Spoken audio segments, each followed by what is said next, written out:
నేనే మిమ్ము ఓదార్చువాడను. చనిపోవు నరునికి, తృణమాతృనగు నరునికి ఎందుకు భయపడదువు?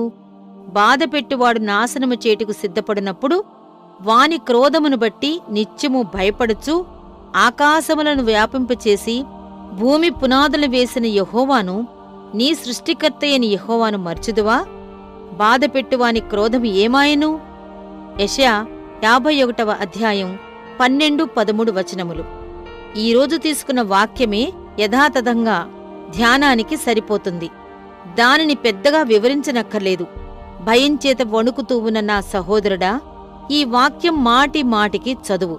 దాన్ని పూర్తిగా నమ్ము. దానినే నీ ఆహారంగా చేసుకో. ప్రభువు సన్నిధిలో విజ్ఞాపన చెయ్యి. నువ్వు ఎవరికైతే భయపడుతున్నావో అతడు కేవలం మానవ మాత్రుడనే విషయం మర్చిపోకు. అదే సమయంలో నిన్ను ఆదరిస్తానని వాగ్దానం చేసినవాడు సాక్షాత్తు సృష్టికర్తయైన దేవుడిని కూడా మర్చిపోకు. ఆయన నిన్ను, ఈ భూమి ఆకాశాలను సృష్టించిన మహాదేవుడు. అంతులేని దేవుని ఆదరణ ముందు మానవ మాత్రుడు నీకు తలపెట్టాలనుకున్న ప్రమాదం ఏపాటిది? బాధపెట్టువాని క్రోధము ఏమాయెను? అది ప్రభు హస్తాల్లోకి వెళ్ళిపోయింది. ఆ క్రోధం చూపేవాడు ఏదో క్షణం హఠాత్తుగా చనిపోయేవాడే కదా. అతని నాసికా రంధ్రాల్లోంచి ఊపిరి బయటకు పోయిన వెంటనే అతని క్రోధం అంతం అయిపోతుంది. అలాంటప్పుడు అతనికి మనం భయపడేదేమిటి? అతడు కూడా మనలాంటి శక్తిహీనుడే.